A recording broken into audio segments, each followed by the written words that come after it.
they'll get into the brush like that just to try and escape the bulls. Yeah! Yeah! Yeah!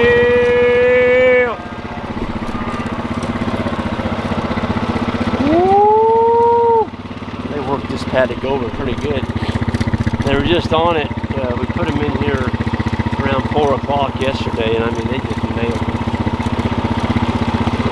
Took all the energy out of the paddock. All the plant tips are gone. So we won't be back on here now for another 60 days. Allows us to let it all grow back nice and vegetative, and all the manure and urine has been washed off, and it's like a brand new salad bar. That's what we're trying to do, is give them a fresh salad bar twice a day, morning and night. Woo! Yeah!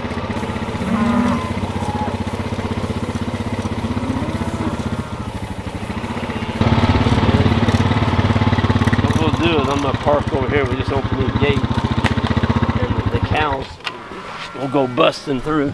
Yeah!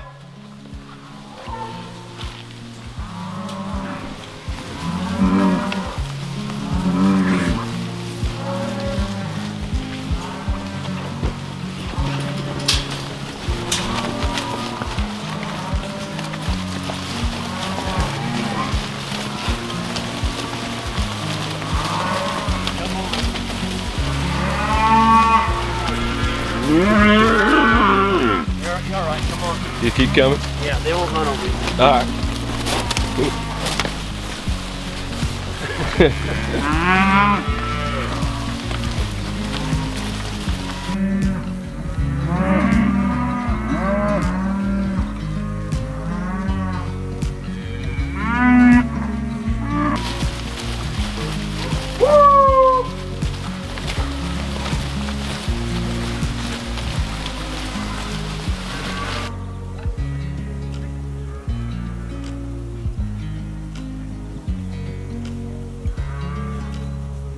You can almost feel the ground shaking when you have a big mob like that charging down the hill, and they get excited. I mean, they're running and they're bucking, their tails are up in the air. They know what's waiting on them. Yep. Everybody says, oh, I don't want to do that. It takes too much time to move them. You got to get horses and dogs and whips and hollering and screaming at them and chasing them. It's like, no, you just open the gate. You just open the gate. So.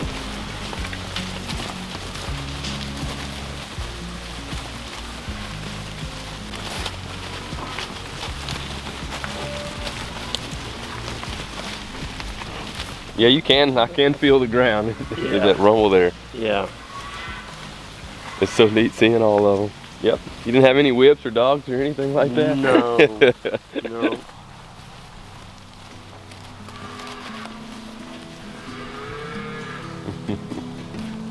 When the morning's standing at your door, when the morning's standing at your door, brighter than all mornings come before, brighter than all mornings. Don't be late, my dear. Life won't wait, my dear. Don't.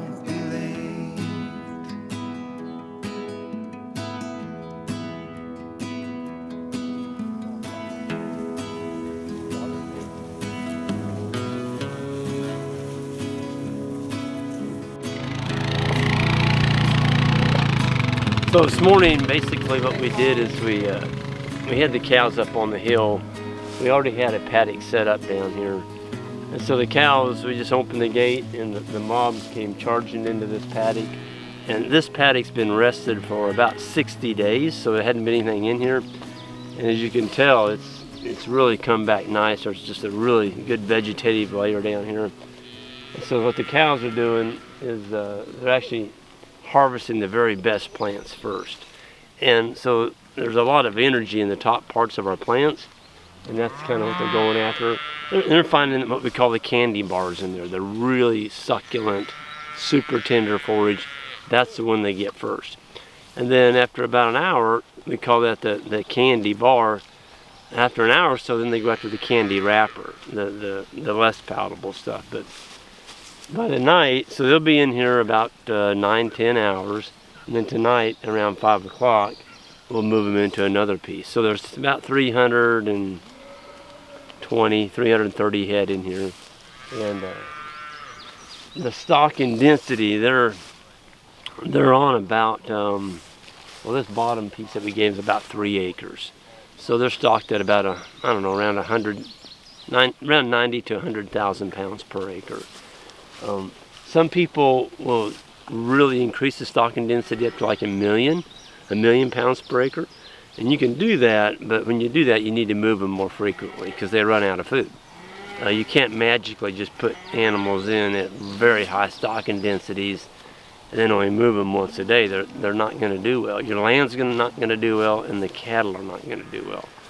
So what we do is we look at the sides of the animals, and this is the wrong side. It's on the other side, so it'd be on the, well, if you're sitting on the animal, it's on the left side, and we call it a death triangle. And on the death triangle, there's a sunken in spot right by the rib, the pin bone. If that's sunken in, that means you didn't give them enough to eat. And so that gives us some tools that we can use in our grazer's toolbox. Maybe next time we'll give them a bigger paddock, or we'll move them quicker. So, it changes. I mean, the landscape, the forage, the composition, the soil type. If you're up on a ridge where you got a beautiful grass legume mixture, you know, maybe you'll hit a home run on that. If you get them down in the bottom where it's more wet, it seems like the animals, they know which is best. And so when people say animals aren't smart enough to pick what they want, they haven't been with animals very long, because they do. They know what is best. So yeah, the sun's just now coming up. Some people move their animals in the heat of the day. By doing that, you're actually moving the animals onto grass that has a lot of sun exposure, and your sugar content will be higher. Well, today's not going to be that hot, but last week we hit some close to 100-degree temperatures. So we found out the animals graze better by moving them early in the morning, and then when it gets real hot, they're already shaded up. And so we try and watch what the animals do on that.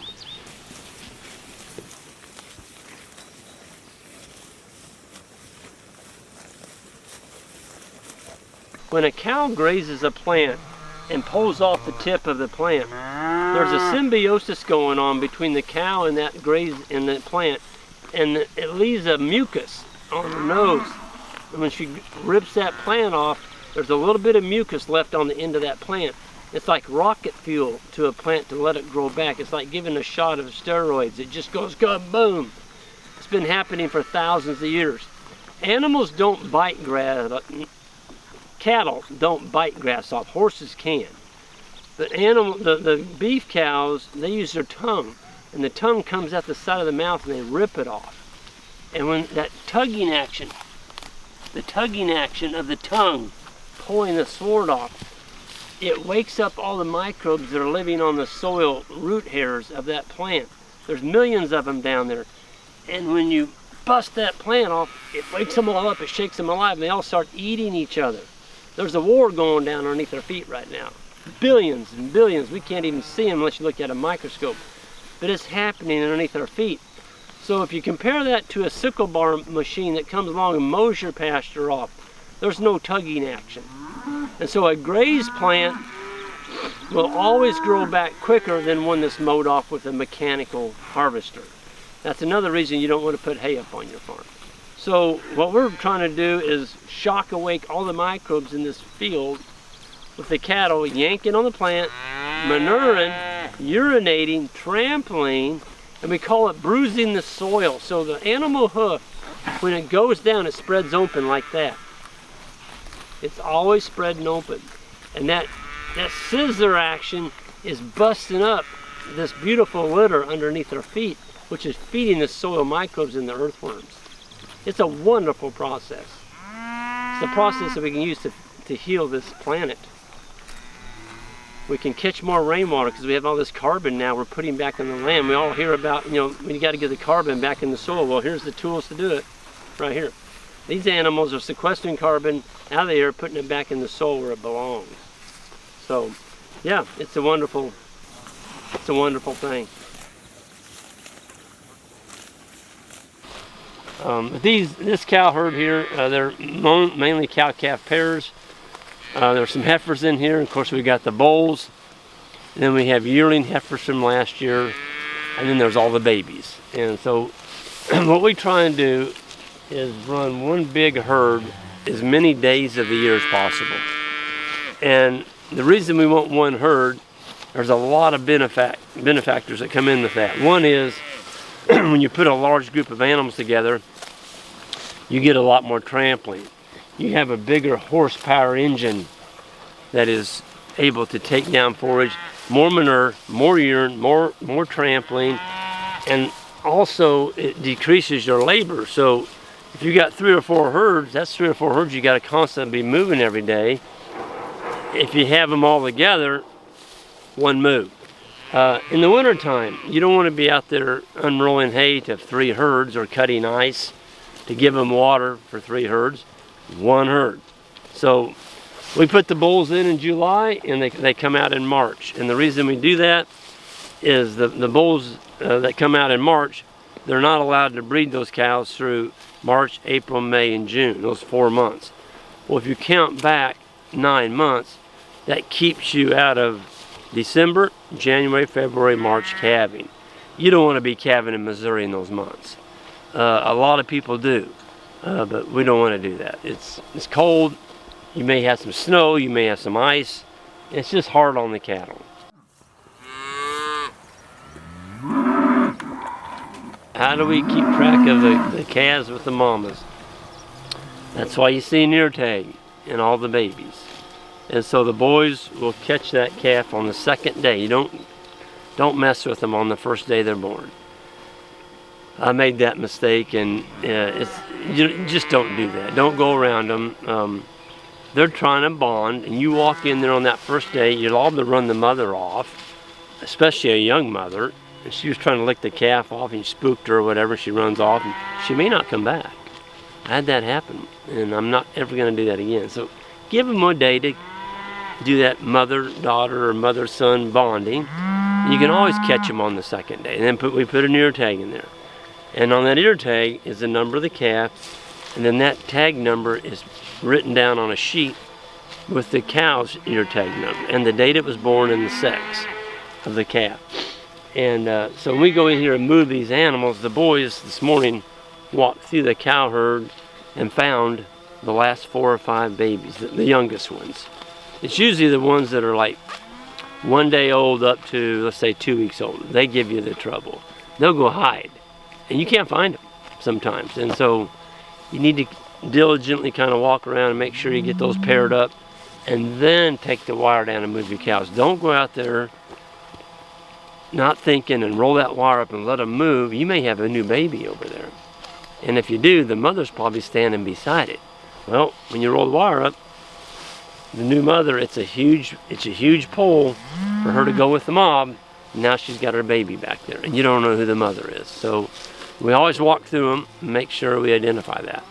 So same way on a cattle drive. If we're going down from this farm a mile down the road, those are the ones you really got to watch because you're leaving that farm. You got to make sure you got everybody. So we're learning. We've done a little bit of everything, and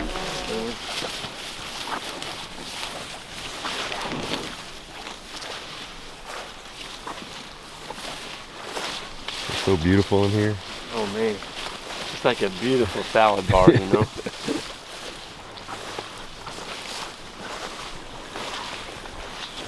The problem with big cattle on a grass-based system is they destroy your land when you get rainy periods, and we get lots of rainy periods, and those big cows will leave holes that deep out in your pasture. These 1,000-pound cows, it's like a bunch of deer grazing out there. They might leave a hole that deep. The other thing is, if you look at the economics, I can run 3 1,000-pound cows for a year on the same amount of ground that you can run 2 1,500-pound cows. It's just math. Wow. So 1,500 times 2 is 3,000. 3 1,000-pound cows times 1,000 is 3,000. So I've got an extra calf to sell in the fall than you do. Wow. Now we go to the sale barn, and the guy with the 1,500-pound cow is going to go, but Greg, my calf's bigger than yours because it's out of a bigger cow. And I'm going to go, yeah, I'll agree with you on that, but what did it take you to raise that big calf? And here's the deal. When you go to sell them, the 1,000-pound cow will wean off of, say, a 450-pound calf. The big cow, 1,500 pounds, she's going to wean off, let's say, a 550-pound calf. My calf's going to bring more than yours per pound. The lighter weight calves always bring more per pound than the big weight ones do. So I've got one more calf, and my 3 are going to bring more than yours per pound. It just blows them out of the water. Wow. When they go to process it, the packers like them bigger. So when they put that thing on the conveyor belt, there's more cutting. Mm-hmm. And there's less handling of animals. You can cut a lot of meat off of one big old cow or steer. But the economics on the rancher side, the guy raising them, just plummets. And they don't even, most ranchers don't even know. And all they know is that if they raise a big one, they get a better price for it at the sale barn. The packers will pay more for a big one. So with the smaller frame cows, something that weighs around 1,000 pounds, the highest cost of running animals on your farm is in the wintertime when there's nothing growing. And so we call it, that's maintenance. You got to be able to keep that cow going through the winter so she's ready to give you a calf in the spring. Well, if you've got a 1,500-pound cow out there, if you look at 3% of their body weight, that's what they're going to be eating. So on a 1,400-pound cow, it's 45 pounds. 45 pounds of forage a day. With a 1,000-pound cow, it's 30 pounds. So right there is 15 pounds per cow per day that you're not having to feed because you're running the smaller frame cows. In the wintertime, it just seems like they coast through the winter a lot better. And the 1,000-pound cow will always wean a higher percentage of her body weight in that calf than a big cow will. So between keeping them in good shape, they breed back better, they don't tear up your pasture, you get a higher price per calf, you get more calves. There is no argument. And I have people argue with me all the time on YouTube. You know, I made a video on it, and I think I made a lot of people mad that were running big cows. I was just trying to wake them up. I'm like, look guys, you're going broke. There's only one reason, or there's several reasons maybe, but one big one is you're running the cows, these monsters. And I talked to a guy that was really involved in this big cattle cycle, and he'd written an article, and the name of the article was, Boys, We Gotta Get Them Bigger. I just had it. I called him up and I said, wait a minute, what are you talking about? I said, they're already up to 1,500 pounds. I said, how big do we got to get them to satisfy you? Oh, he said, if they're the size of an elephant, that would be about right. I'm like, you're going to put everybody out of business. Because these cow-calf guys aren't making any money now because they got too big of cows. If they get them bigger, they're really going to be losing money. And this particular fellow owned a sale barn. And I said, you're going to put yourself out of business because you're not going to have as many calves to sell. You know, so they're in the business of selling other people's calves. Well, if these cow-calf guys go out of business because they're not making any money, because they're running too big of cows, he's going to go broke too, and it's already happened. They had to close one of their sale barns. And at the end of the conversation, he was honest. He said, Greg, I can't change. He said, I've been telling everybody too many years to get them bigger. If I change my tune now, he said, they'll come after me and kill me. But, you know, at least he was honest. Yeah. But, you know, it's a sad thing when people can make a good living on the land and they're taking a pistol and shooting their big toe off, they're running big cows. There's a good living out here, folks, but it's got to be the right size cow. If you're doing a forage program, now if you're grain feeding them, and you're raising corn and soybeans and you can feed them all that corn and that's your deal, that's what you want to do, you can get them as big as elephants and you'll probably do all right. they're going to eat a lot of grain. I don't think there's going to be any money left for you at the end of the year, but that's your business. But to do a solid forage program, folks, this is where the money's at. It's in the grass.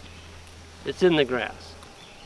And if you can get animals out that look like these, that are this fat, on solely grass, you're going to make a good living. And I don't care what the cattle prices do. And that's because you don't have that much in them. All you've got's grass and a little bit of mineral. You're not out here plowing, you're not out here disking, you're not out here planting, you're not out here combining. You don't need any of that equipment. All you need is, well, I went 7 years without an ATV. We have one now, but you don't need anything. Just maybe some poly wire to move them, a good perimeter fence, and you got to have water. You need some water out here, and I'm not talking about one water system. You need to have it placed around where the cattle don't have to walk, half a mile to get water. The more evenly distributed you can get your water, the better grazing you can do, because you're not making the animals walk a long distance. It's interesting how you run into people who argue with you, but at the end of the day, it's pride and not wanting to change. They're not wanting to change. Change is a tough thing for folks. If you change, what you've got to do first of all is admit what you're doing may not be the best way of doing things. And you can lose money. There's a great saying in ranching, it goes like this: if you want to make a small fortune in farming, start with a large fortune. And when you end up, of course, all you got left is this little pile of money. It should be going the other way. You should be making a good living every year. And but most folks are herd animals, just like these cattle are. These cows like being in a herd. People like being in a herd. And when you get outside that circle of influence, people are going to start mimicking you and making fun of you. It's hard for people to take that. They feel more comfortable in the mob. And if they step out, they're going to say, "Look at that guy. He's not very couth. He's different."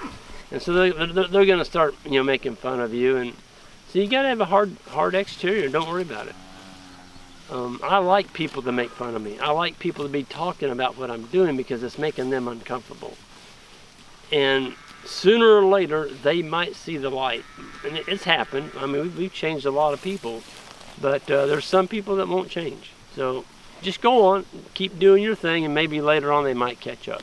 But you got to know what you're doing is right. And you look out here every day on this land, look at the forage we're growing. Our neighbor's grass is this tall right now. We've got 18 to 2 foot of grass out here, 18 inches to 2 foot. Our cattle are fat, they're slick, they're healthy. I don't know what else to say other than it works. We need more than hopes and wishes for us to make it through the night.